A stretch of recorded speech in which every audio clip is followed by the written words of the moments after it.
Muito bem, meus queridos e queridas, uma boa noite a todos e a todas.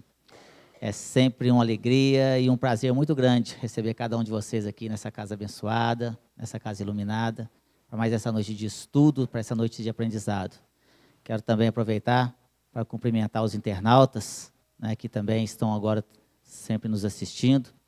E é uma alegria que nós estamos aqui comemorando mais de 100 mil acessos. Nosso companheiro Mário nos coloca aqui. Então, isso nos motiva muito nesse trabalho maravilhoso, não só de estar aqui presencialmente, mas estar levando aos rincões do Brasil e do mundo, não é? Esses ensinamentos que a doutrina espírita tem nos ofertado e tem nos auxiliado a tantos nós. Como foi colocado, fiquem à vontade para fazer as suas perguntas, o tema é livre. Nós vamos começar aqui com o nosso companheiro Mário, depois o Harley e assim por diante. Bom estudo para todos nós, meus amigos. Boa noite a todos. Nos chegou duas perguntas aqui semelhantes. Uma delas é o seguinte: o passista ao aplicar o passe sente a energia de quem está recebendo o auxílio do passe? O médio passista ao aplicar o passe recebe a energia de quem vai receber o auxílio? Na primeira, ele fala se o passista, ao aplicar o passe, sente a energia de quem está recebendo o auxílio do passe. Acredito que não, né? Esse momento é um momento de doação plena, né, do médio passista. Então, a influência é espiritual para atender àquele que está reivindicando o equilíbrio. Então, se o médio passista não está bem, que pode acontecer em determinados momentos, o espírito passa a energia direta àquele que está necessitado dessa energia. Se o médio está bem, a energia do espírito vai passar por ele. Receber a influência de quem está recebendo o passe, a gente já tem uma certa experiência na aplicação do passe, eu nunca vi acontecer isso aí não, na prática. Então, em toda orientação que nós temos sobre o passe, é como aplicar o passe, não como receber as energias. Então, se aquele está mais preocupado em receber energia do que doar, é um momento de doação plena do médio passista. O médio passista, ao aplicar o passe, recebe energia de quem vai receber o auxílio? É a mesma pergunta, né? É a mesma pergunta, as duas aí. Então, é um momento de doação plena, né? De doação plena. Então, com certeza, o médium não irá receber a influência do que está mal, não. Ele está doando, e quem doa, né, com certeza não vai receber nada de negativo. É a resposta que nós temos para passar.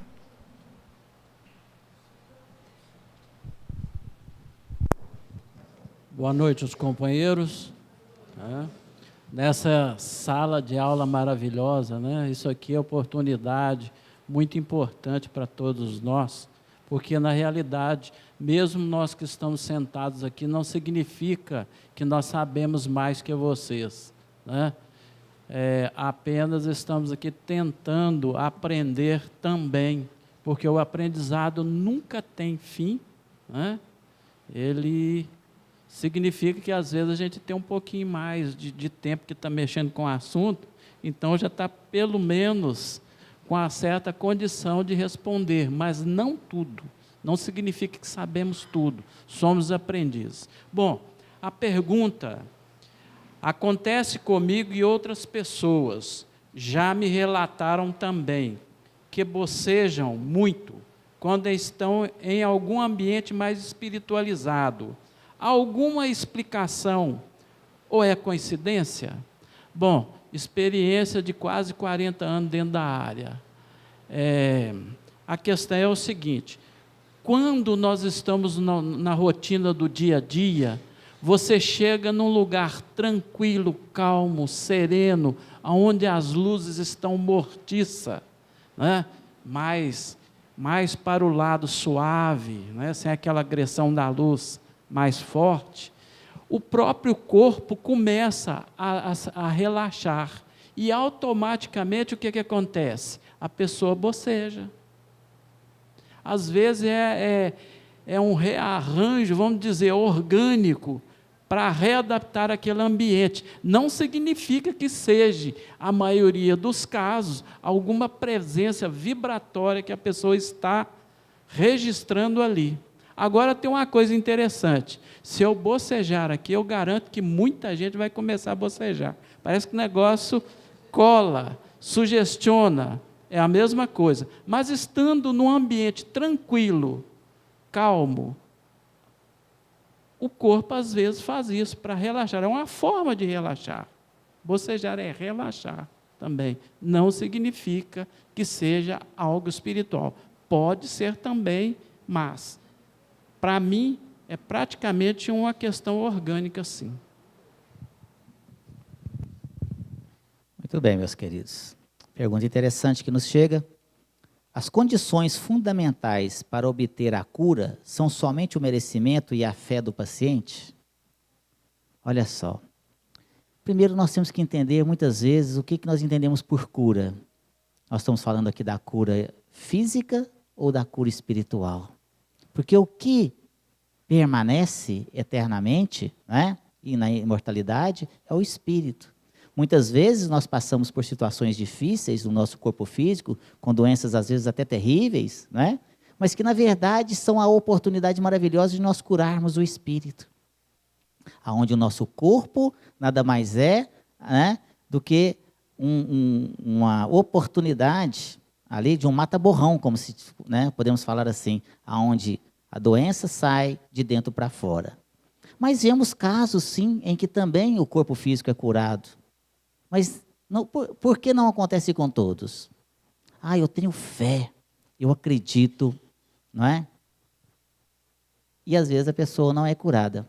Porque, na verdade, a cura ali, ou melhor dizendo, a doença daquela pessoa, na verdade, é o remédio dela. Às vezes a pessoa tem que passar por aquela situação para que ela possa melhorar, não é? E às vezes a gente vê a coisa só aqui no plano físico.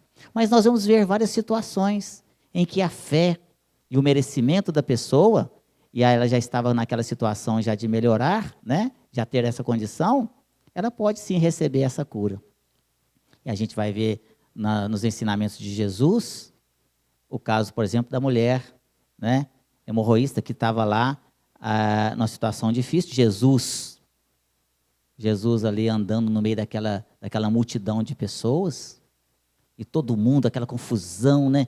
Milhares de pessoas em volta de Jesus, junto aos seus apóstolos, e de repente Jesus para no meio daquele monte de gente e fala assim: alguém me tocou. Então, é claro que alguém te tocou, Jesus. Tinha um monte de gente lá, todo mundo empurrando Jesus para lá, empurrando para cá. Não, de mim saiu virtude. Então Jesus fala assim: quem me tocou? E aí aquela mulher, então, ajoelhada, fala assim: foi eu, Jesus. Você. Então a fé, ela tinha tanta certeza que se ela encostasse em Jesus, ela ia ser curada. E aí, e Jesus disse para ela assim: vá, a tua fé te curou. Então, se você tiver fé, sim, e tiver, obviamente, o merecimento, claro que você vai receber as bênçãos ali. Mas não podemos aqui ter essa concepção de que, eu orei, eu tenho fé, e eu não fui curada. Mas a cura não é do corpo físico somente. Nós temos que entender que a cura vem do espírito, não é? Então, isso é que é importante. As provações, as expiações, são situações que nós temos que passar aqui, momentaneamente, nesse estágio evolutivo que nós descontamos, que essa é a reencarnação, para que a gente possa receber depois as bênçãos com certeza. Mas continue sempre orando, tomando água frutificada, fazendo o culto do Evangelho no lar, fazendo a nossa parte, tomando passe, não é? Se for ali para o nosso bem, a cura com certeza ela virá, não é? Qual o melhor remédio para os meus pensamentos doentios? Toda conquista humana, ela obedece a uma formulação ética. Então, nós falarmos aqui, no prazo que nós temos, sobre essa formulação ética para chegar a uma disciplina dos pensamentos, é um pouco longo. Mas vamos tentar sintetizar isso aí. O pensamento bom, a disciplina do pensamento, a reprogramação da mente para que nós possamos ter bons pensamentos, acontece no hemisfério direito da mente. Então, é quando nós trabalhamos, já conseguimos diagnosticar aquilo que nos corrói, concentrar as energias naquela situação e buscarmos a solução para o problema. O que acontece nisso aí? Na primeira condição que nós temos para isso aí é a prece, como foi falado aqui. A reprogramação da mente envolve diretamente a gente concentrar as energias para solucionar o problema. Primeiro remédio, a prece. A meditação. Se eu não consigo através da meditação, com certeza, através da prece eu vou conseguir. Nós não pensamos duas coisas ao mesmo tempo. O próprio pianista, que toca numa clave de Fá e na clave de Sol, ele pensa a velocidade da música é muito grande, dá a impressão que ele está tocando com as duas mãos ao mesmo tempo, mas não é. Então, quando eu troco o pensamento, quando eu passo, se eu não consigo através da meditação, a solução da minha dificuldade, através da oração eu vou conseguir. Por quê? O ser humano tem em torno de 60 mil pensamentos dia. É sinal que a cada 3 segundos ele pensa duas coisas e não pensa a mesma coisa. Trocar o pensamento. Nós estávamos conversando com alguém aqui logo no início antes do estudo, no preliminar ali, e orientando a ela no sentido com as palavras de André Luiz. André Luiz nos fala que recomece 1000 vezes se for necessário. Então, na maioria das vezes, quando nós temos uma dificuldade, nós não conseguimos começar uma prece e ir até o final, recomece. É o caminho certo. O dia que eu conseguir fazer uma prece completa, eu não venci o mundo, eu venci apenas a minha dificuldade. O caminho é esse. Primeiro a meditação, se não conseguir através da meditação, através da prece, com certeza vai dar. Porque eu não vou conseguir pensar duas coisas ao mesmo tempo. Podemos ficar aí depois para explicar a formulação ética para chegar até nesse ponto. Agradecido pela pergunta. Boa noite. Gostaria de saber se macumba, coisa feita, espíritos maus, pode nos fazer mal? Olha, gente, eu tenho um carinho tão grande por companheiros de outros credos religiosos, de outro pensamento. Nós temos que ter uma fraternidade muito grande. Quem disse que as pessoas que estão lá no terreiro, de candomblé, de outros credos religiosos, de outra visão religiosa, estão fazendo mal? Quem disse isso? Eu conheço tantos companheiros que não são espíritas, são de outros credos religiosos, inclusive o que se fala que é Umbanda. Gente, que pessoas lindas, coração do tamanho de um mundo, a quantidade de coisas boas que esses irmãos fazem, eu fico com vergonha. Por que eu não faço tanto igual a esses companheiros? Não significa que seja de outra fé, esteja fazendo coisas más para ninguém. Isso é preconceito da nossa parte. Eu, da minha parte, irmãos de todas as fés, muito obrigado por conviver com vocês. Todas as coisas boas nós devemos unir e trabalhar em relação ao crescimento do ser humano. Todos estão fazendo isso. Mas não deixa, a pior coisa que existe, se coisas feitas, espíritos maus podem nos fazer mal, podem sim, se nós deixarmos. Só se a gente deixar. Se não estivermos em sintonia com aquele mal, ninguém vai fazer nada contra a gente, tá? Não adianta amigo espiritual, não adianta nada. Se nós não policiarmos a nossa sintonia, a nossa mente, vamos entrar em sintonias com qualquer coisa negativa. Tá? Não é porque a Umbanda, Quimbanda esteja fazendo isso, não. Espíritas também. Nós que somos espíritas, às vezes estamos vibrando em condições negativas, de pessimismo, estamos enviando para o meio que nós estamos vibrações perniciosas que estão afetando companheiros ao lado, o meio ambiente. Todos nós temos que pôr a mão na nossa consciência e perguntar: será que nós não estamos vibrando negativamente no meio ambiente? E aqueles que estão ali podem estar o quê? Sentindo essas vibrações. Não precisa de ser de qualquer outra religião, não. Nós fazemos isso todos os dias. Nós devemos policiar os nossos pensamentos e emitir constantemente coisas boas, tá? Mas depende de cada um receber essas vibrações ou não. Pensa em amor e carinho, equilíbrio, que estão longe de receber essas vibrações. Nós temos uma questão que vai até de encontro a que foi acabada de ser lida aqui. Fala assim: somente pelo Espiritismo se pode ter contato com os espíritos? Não, meus queridos. Os espíritos estão em todas as partes, e não somente dentro de uma casa espírita, né?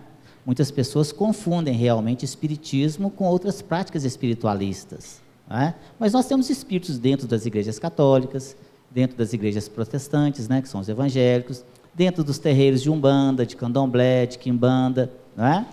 E de outras práticas umbandistas aí, não só, mas também hinduístas, budistas, e vai por aí afora.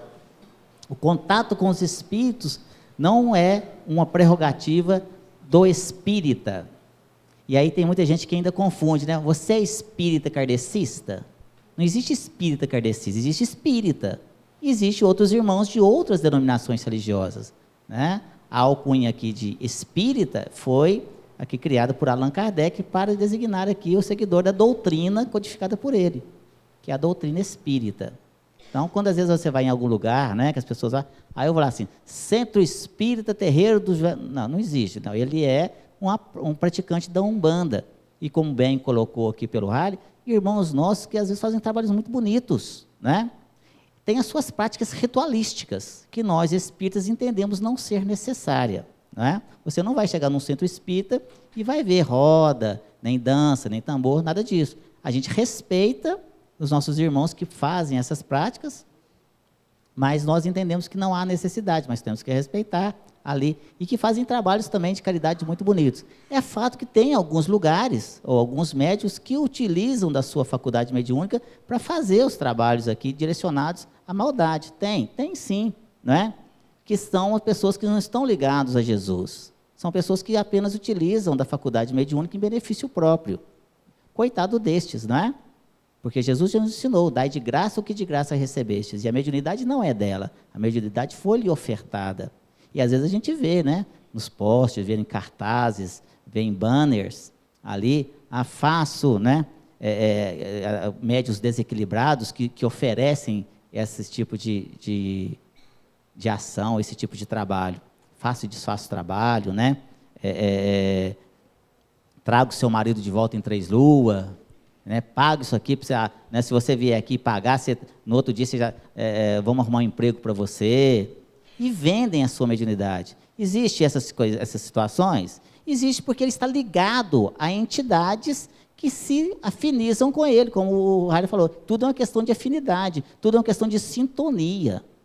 Aquilo só vai te atingir se você estiver receptivo para isso. Mas se eu tiver uma ligação com Jesus, se eu estiver em sintonia, né, mais alto, com as minhas vibrações elevadas, essas entidades podem chegar perto de mim que não vão ter acesso. Senão não seria justo, né? Você não vê o espírito, ele te vê. Mas se você estiver noutra faixa, ele não vai conseguir te atingir. Agora, esses médiuns, coitados, né? A gente tem que tomar muito cuidado onde frequenta assim, né?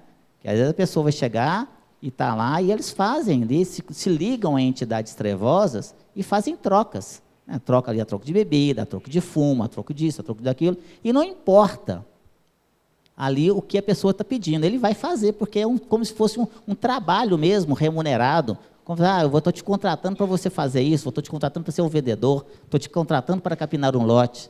Então, o médium se liga àquelas entidades e está contratado para fazer determinado tipo de serviço. E paga mesmo, né? A moeda é a moeda de troca ali de favores que é colocado naquela situação. Coitado tanto desse espírito quanto desse médium, que não utiliza dessa faculdade mediúnica para o bem. Vai pagar um preço muito caro por isso. Como nós dissemos aqui, mediunidade não tem nada a ver com ser espírita, praticante da doutrina espírita. Mediunidade, você nasce médium. Vem com essa predisposição espiritual, por isso que a gente chama de orgânico nesse sentido, né? Você vem com essa predisposição para você ser médium. Então vai ser médium quando nasceu médium, vai ser, né, médium durante a vida toda e vai morrer como médium. Agora, o que você vai fazer com essa mediunidade, isso é da sua consciência. Utilize ela para o bem ou para o mal, não é? Mas também vai colher os frutos de todos os seus atos. Quem pensa com o coração vive de ilusão e perde a razão. Pelo contrário, essa imagem de perder com o coração, pensar com o coração, é muito própria da Idade Média. Na Idade Média se dizia que o homem pensava com o coração, mas não retrata a realidade. Joana de Ângeles, no último livro, num dos últimos livros dela, Psicologia da Gratidão, ela fala que o nosso coração tem uma série muito, tem uma quantidade acentuada de nervos que são responsáveis pela manifestação da bondade no ser humano. Então, pensar com o coração é fazer o bem, não é viver de ilusão de forma alguma. É a única forma. O bem que eu faço elimina o mal que eu fiz. Então, toda vez que eu puder manifestar, pensando no bem, falando no bem, né, fazendo o bem, é bom para mim, para quem faz isso. Então, não é ilusão, não, é uma realidade e uma necessidade. O Dr. Bezerra de Menezes nos orienta que, aonde formos falar do amor e colocar o amor em prática, é o momento que há necessidade de fazer o bem, né, de falar o bem, de pensar no bem e de exercer a bondade para o nosso próprio bem. Então, não é ilusão, não. A inteligência é responsável pelas nossas... o desenvolvimento intelectual é responsável pelas nossas conquistas intelectuais só. Mas a inteligência vai na frente abrindo a estrada. E a bondade, essa pensar com o coração, falar com o coração, é que vai tirando as pedras do caminho, para que nós possamos andar no lugar limpo. É isso aí. De acordo com o que eu aprendi, todos nós temos um espírito protetor.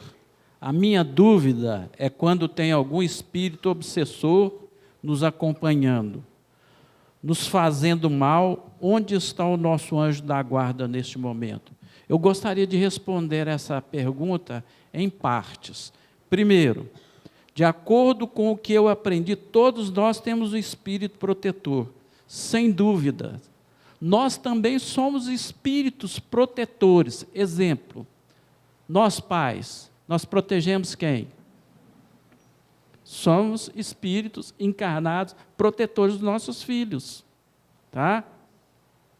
Nesse instante, quem está agora, nesse instante, transmitindo para vocês alguns ensinamentos? Pelo menos nós estamos comentando coisas boas, estamos transmitindo como anjos, vamos dizer assim, protetores, amigos protetores de vocês. Então, essa questão de ser protetor, ela depende do momento X ou Y.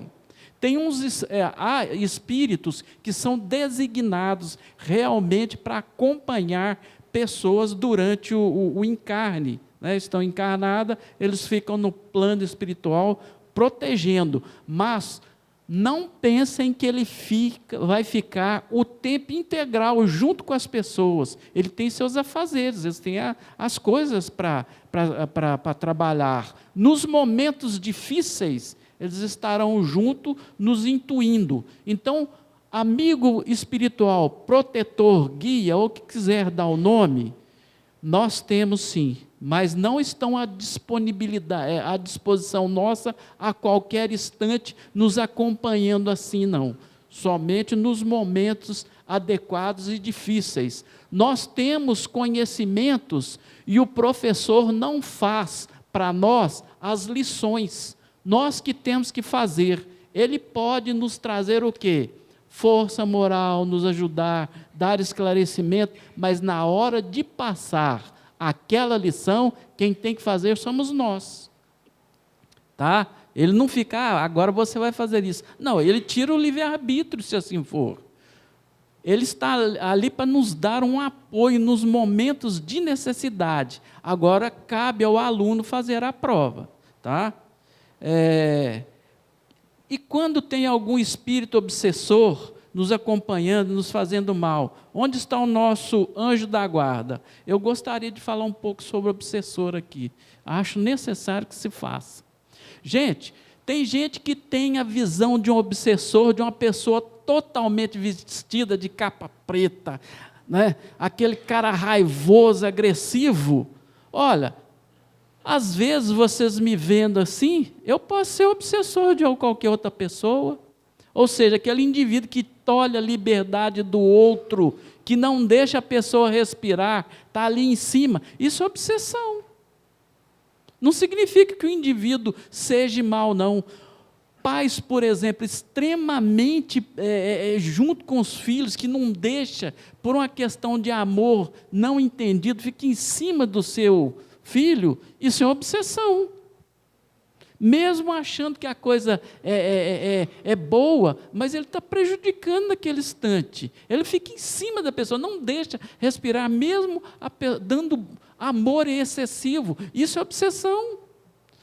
Obsessor não significa que a pessoa seja inimiga da humanidade.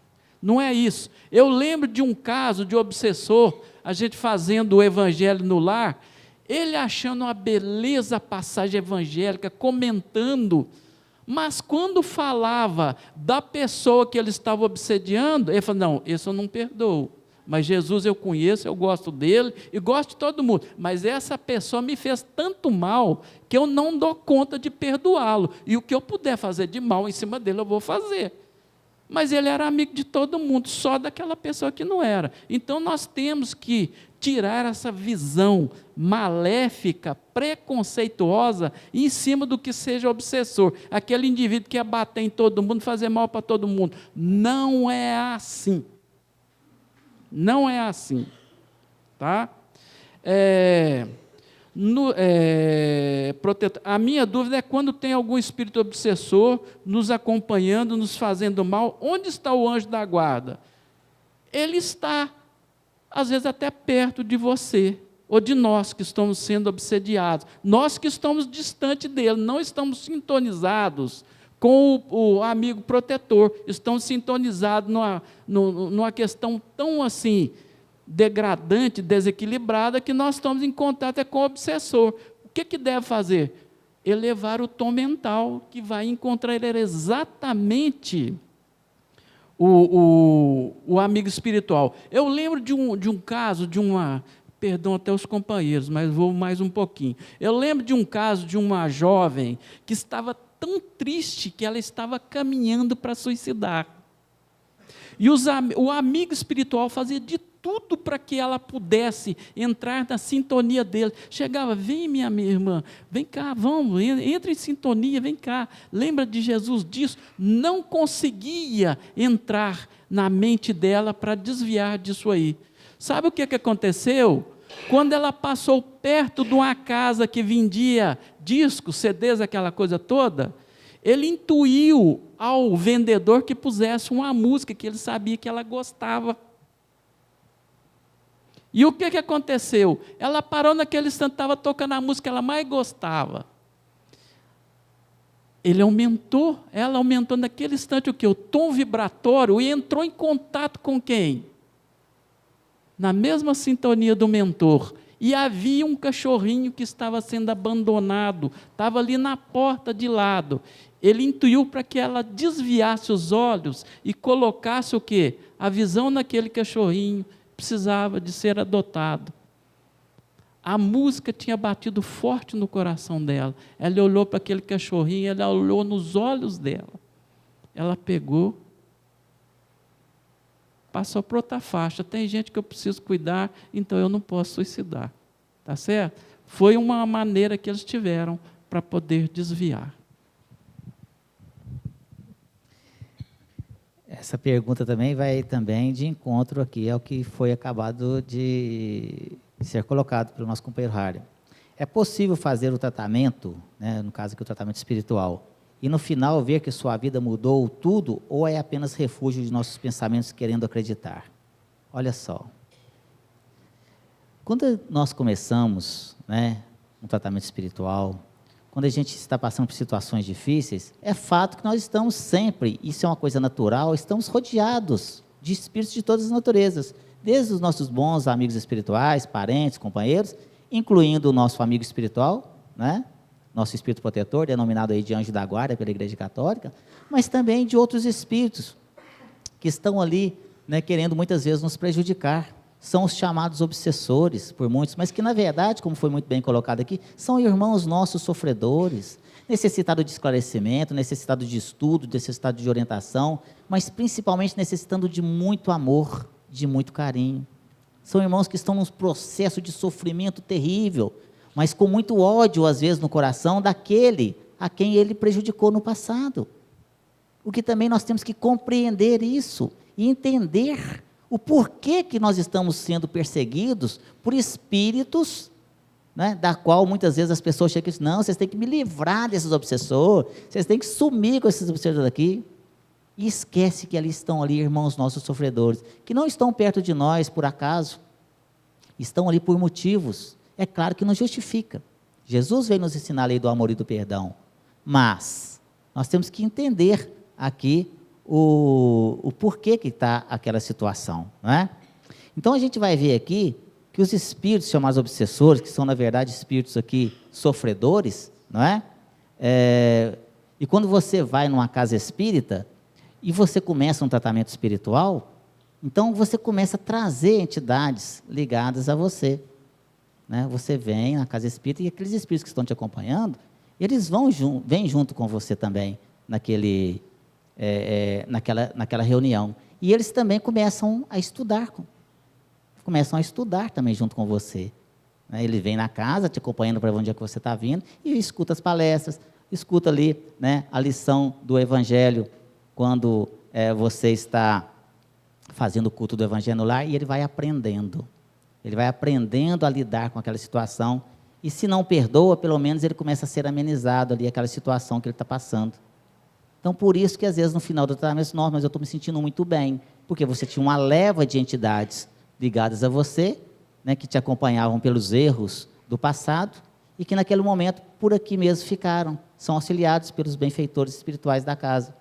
E aí você vem acompanhado e volta sozinho.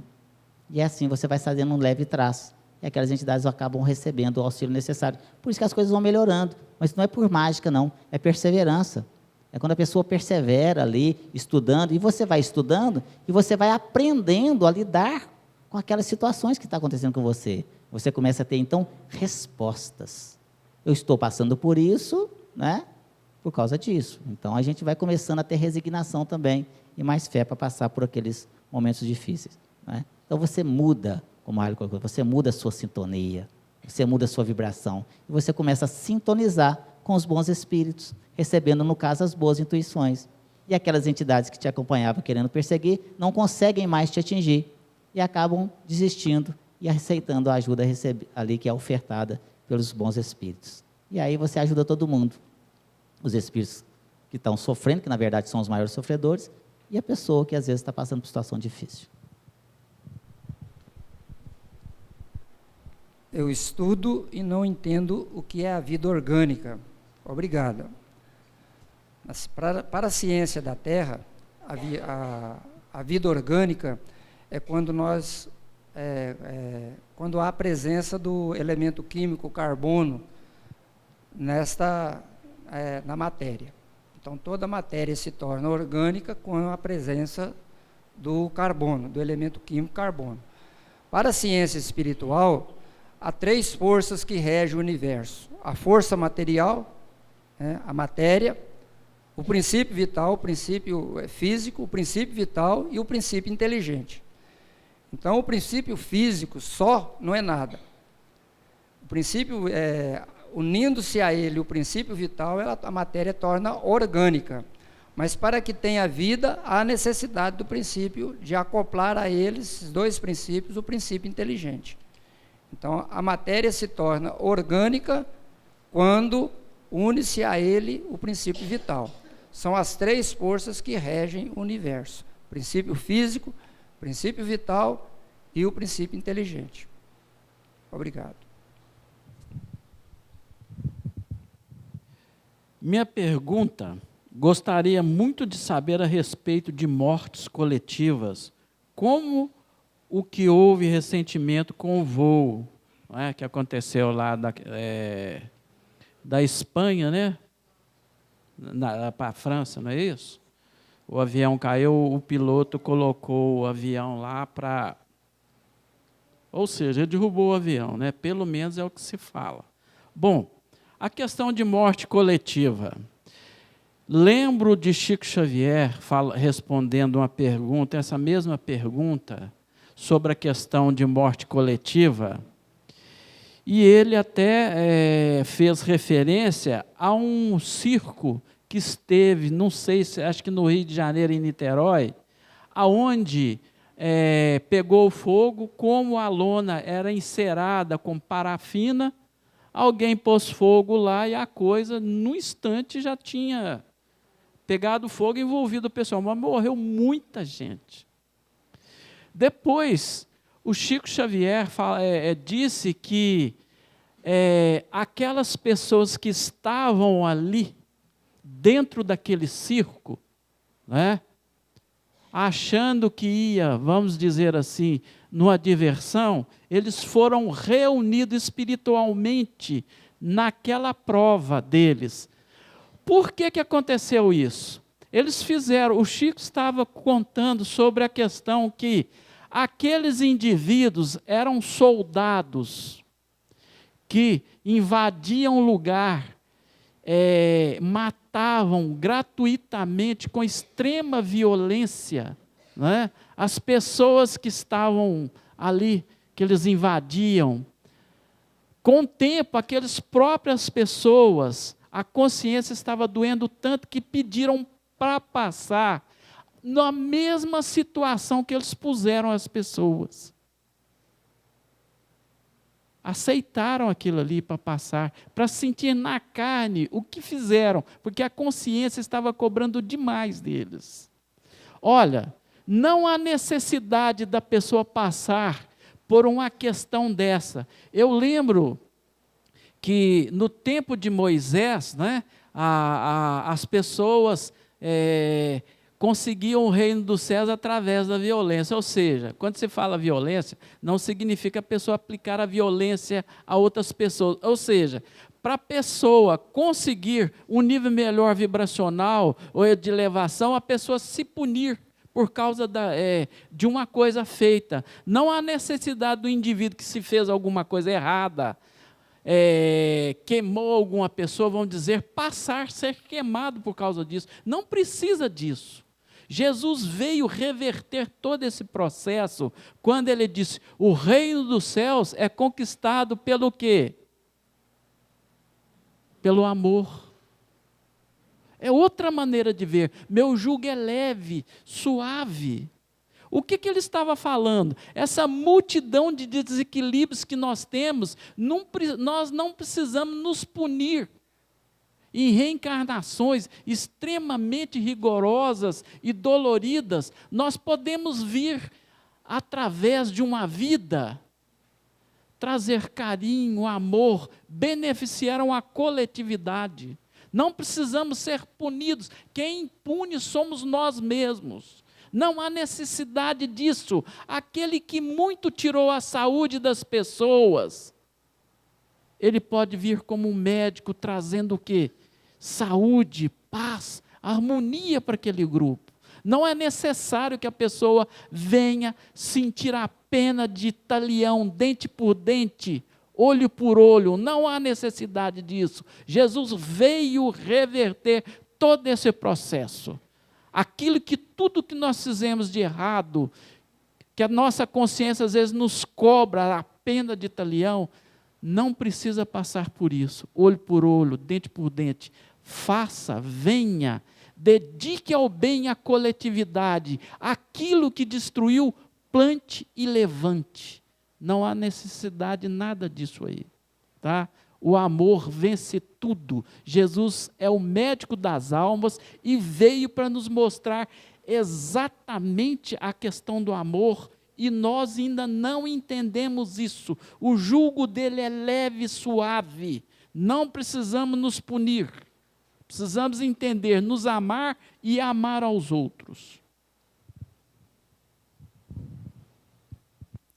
A pergunta que nos chega: qual a melhor postura para um jovem em que, na maioria das vezes, o entretenimento está à sua disposição, é as baladas com muito álcool, promiscuidade, etc. Estou entendendo que seria qual a postura que os pais devem adotar para com esse tipo de jovem, né? Que tem aí uma vida aí levada pelas baladas, no álcool, na promiscuidade, etc. Primeira coisa, o diálogo, né, meus queridos? Que jamais, em tempo algum, deve faltar ao lar. O diálogo é a base de todos os relacionamentos, seja o relacionamento conjugal, seja o relacionamento entre pais e filhos. É de fundamental importância que nós tentemos aqui conversar sempre, mostrar, principalmente para os nossos filhos, apesar de que hoje as coisas estão tão difíceis, não é? Aí eu me lembro da minha época de criança, na minha época de pré-adolescente, de adolescente, as coisas eram muito diferentes. Hoje, realmente, os pais têm uma difícil missão, não é? Mas também o pai tem que, muitas vezes, né, os pais, pai e mãe, tem que ter, às vezes, ali o pulso firme, sim, não é? Ali. Pulso firme não quer dizer autoritarismo, é o pulso firme com brandura. Mas se nós formos olhar lá no capítulo 14 do Evangelho segundo o Espiritismo, nós vamos ver lá: honrai vosso pai e honrai vossa mãe. E às vezes ali as pessoas veem lá assim, tá vendo? Tem que honrar pai e mãe. Mas se formos analisar com muita cautela o que está escrito ali, com muito cuidado, nós vamos ver que os pais têm uma obrigação, uma responsabilidade muito grande perante aqueles que estão sob sua tutela, aqueles que estão nossos filhos, não são nossos filhos, estão como nossos filhos. E a responsabilidade de dar educação, e quando eu digo educação, não estou dando aqui dizendo apenas a educação aqui da ciência, mas a educação moral cristã, seja naquela religião que você professe, não importa, mas tem que dar ali, ensinar a ética, a postura, não é? O respeito para com todos. Isso é uma obrigação dos pais, que tem, a palavra é pesada, é obrigação mesmo. Os pais têm essa obrigação, vieram com essa missão de ensinar os seus filhos o caminho reto. Então, esta é a nossa missão. Se eles vão seguir ou não vão seguir, é uma outra história. Mas nós não podemos aqui ser desleixados, não é? Então, às vezes nós temos que ter ali a firmeza, sim. Mas como nos ensina, não é, Emmanuel? É não deixar o amor amolecer a razão e nem a razão endurecer o coração.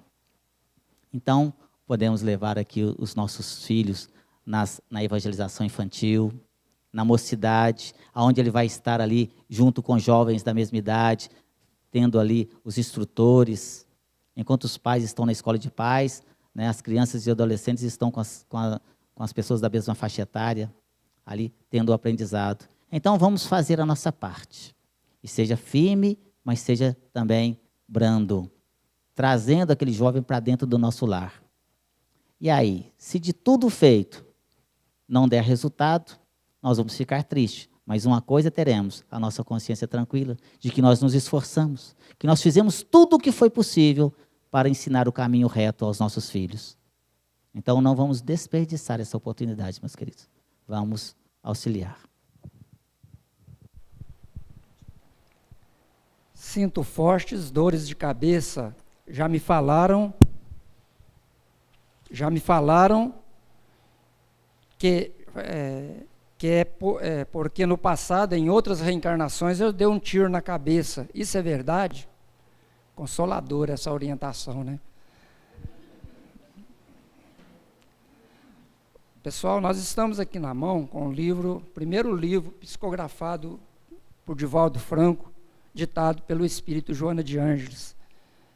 20 anos após ele começar a Casa do Caminho, é que foi surgido, que ele publicou o primeiro livro. A mediunidade dele desabrochou muito cedo. Por que essa demora tanta para publicar um livro? Porque a equipe de Joana de Ângeles estava preparando dicionaristas para trazerem à Terra as palavras necessárias para que nós pudéssemos informar com clareza, não devassar a mente humana.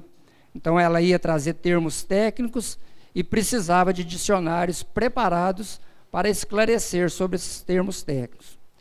Jânio de Freitas, colunista da Folha de São Paulo, em certa oportunidade, ele afirmava que louvável o bom atirador pelos seus tiros certeiros, deplorável os seus atos por não saber por que os dispara. Orientador espírita tem o dever de orientar corretamente. Quando falaram que e porquê no passado, falaram o sujeito oculto. E o orientador espírita nunca deve estar oculto, ele deve estar apoiado nas informações espíritas. Manuel Filomeno, o espírito Bezerra de Menezes, ainda quando encarnado, deixou-nos um livro muito importante, A Loucura Vista sob o Novo Prisma. E nesse livro ele nos fala que quando alguém nos procura a casa espírita, e lembrando bem aqui o que foi falado no início, a casa espírita é a maior universidade que nós podemos encontrar na Terra, com trabalhadores extremamente abnegados, nos dando as informações preparados para nos informar corretamente. Então, estamos na presença da maior universidade do mundo, pode-se dizer, que é a casa espírita. E ele nos fala que quando alguém procura uma casa espírita para um atendimento, nós devemos perguntar primeiro a ele: você já foi ao médico? Já fez os exames necessários? Se não foi ao médico, deve encaminhar ele ao médico. Se foi, orienta, aí é para a casa espírita. Fez os exames, não deu lesão cerebral, então o problema é para a casa espírita. E a mesma coisa, Manuel Filomeno de Miranda vem nos falar 85 anos depois, essa orientação. É para a casa espírita quando não há lesão cerebral. Primeiro procura o médico, para depois poder receber qualquer informação, doar qualquer informação sobre uma dor de cabeça nessa daqui. Jamais a gente deve devassar a mente de alguém nesse sentido aqui. Afirmar para ele que isso foi coisas de vida anterior e que ele, numa encarnação, ele atentou contra a própria vida e hoje é sequela disso. É o que nós temos para informar. Estamos no horário. Agradecer. Muito bem, meus queridos. Nós agradecemos a presença de todos, né, e desejando aqui uma excelente noite, que Jesus possa nos abençoar sempre, a cada um de nós. Muita paz.